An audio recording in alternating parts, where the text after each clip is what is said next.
Good evening, Range of Beauties, and welcome to the Pink Politics Show. We're in the fifth decade of radical feminism, and it's becoming clearer and clearer that not only did the bogus movement undermine the infinitely more important and legitimate civil rights movement, but it also hurt Black American women in a myriad of ways. As we enter into a new decade of the 21st century, more and more Black American women are moving away from the Betty Friedan and Gloria Steinem sort of feminism. But Friedan and Steinem's anti-Black American ideology is not all Black American women are moving away from. Many Black American women are also abandoning the Democratic Party, since radical feminism and the Democratic Party are inextricably linked. This mass exodus from feminist ideology and the Democratic Party has Michael Bloomberg, Tom Steyer, and other Democratic political bosses very nervous. They know that Black American women, as I'm sure you know, are the backbone of the Democratic Party. And if we were to ever dismount from the blue donkey for good, the Democratic Party would most certainly collapse. I'm sure you're wondering how these Democratic political bosses are dealing with the fear of losing their most loyal constituency. Well, they deal with this fear by trying to instill fear and obedience in this very constituency, which brings to mind the words of a famous radio host from Black American women's community. Leonard McKelvey, better known as Charlamagne Tha God, issued a warning to registered voters in Black American women's community who might be considering voting for the Republicans or staying home in next fall's 2020 elections. Here's what he had to say. I don't care how rich you are. If you don't have civil rights, what's the point? Who wants to be a rich slave? A writer from the left named Kristen Myers wrote an article about his piece of advice. And the internet search engine Yahoo, a company that has given millions of dollars to the Democratic Party for almost 20 years, was more than eager to put her article on its homepage.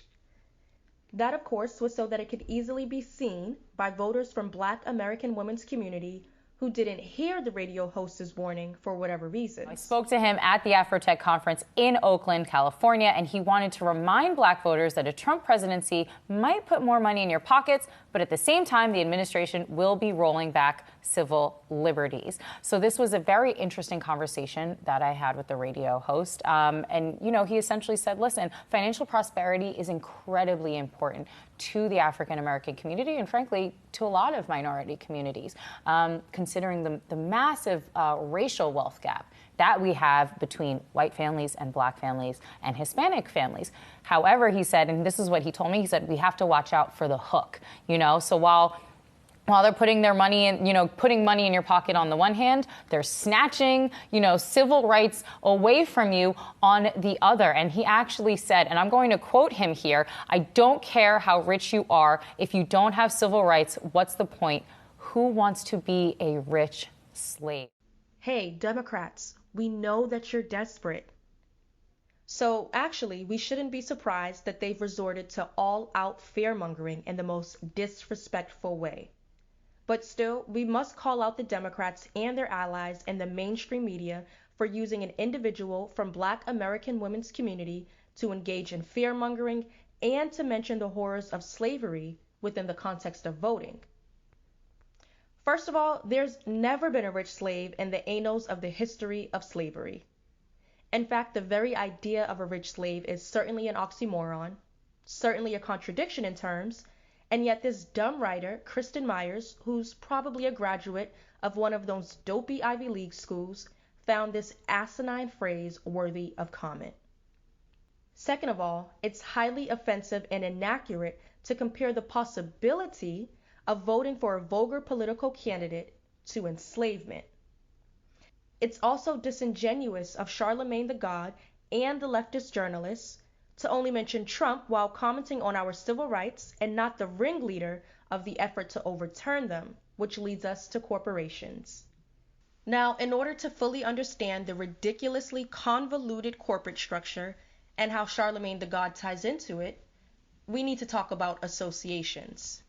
I won't talk about Charlamagne Tha God's association with corrupt and more than likely racist talk radio crook Bob Pittman.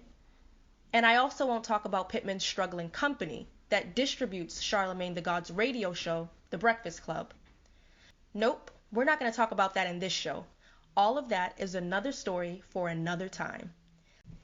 Instead, I'm going to talk about Charlamagne Tha God's association with the global media tycoon who's by far the world's most racist and corrupt CEO. Are you ready for this, sis? Did I hear a yes?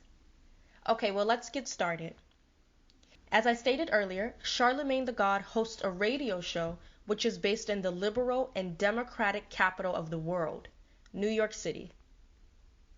Now listen closely, because what I'll explain from here on out will help you to better understand how it all fits together. Okay, Charlamagne Tha God's radio show is not just heard on radio. It's also broadcasted on television. The television version of the radio show, however, is not controlled by Bob Pittman. Remember him? The television adaptation is under another media conglomerate. The hit radio show The Breakfast Club is televised live Monday through Friday on Revolt TV. The controversial hip-hop music mogul Sean Diddy Combs acts as the frontman for this music cable network. This is of course done to make Revolt TV's image more appealing to an unsuspecting Black American viewership. But Revolt TV is really owned by Comcast. Now, we've shared this with you in a previous video that Comcast is currently trying to overturn our civil rights law. And some of you might not remember, but in another video, we also told you that Comcast is a multi-billion-dollar company of guess who? Brian Roberts. So there you have it.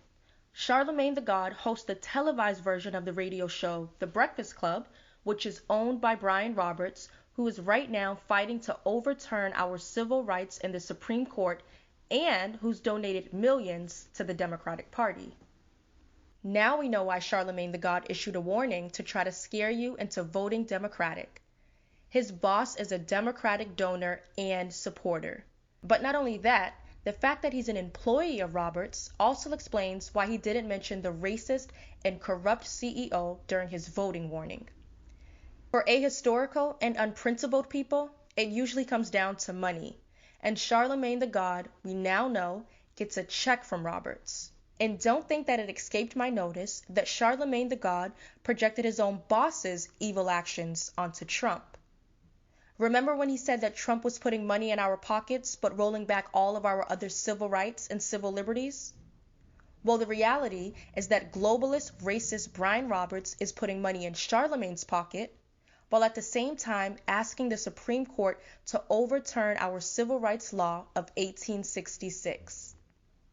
Now, it is very important to note that Trump's inappropriately named Department of Justice has in fact joined Comcast to dismantle our civil rights. So Charlamagne Tha God was not entirely wrong when he essentially said that Trump is against our civil rights law of 1866. But his statement was misleading, because he didn't include the fact that Brian Roberts, his employer, is the driving force behind the effort to overturn our civil rights law. So what does this tell us? Well, it tells us that the Democrats and the Republicans are two sides of the same coin. Both parties and their celebrity shows are bad for Black American women's community. And that's why you should stay home on Election Day 2020. Thank you for joining us. I'm Taylor Washington, and this is Pink Politics, where Black womanhood and politics converge.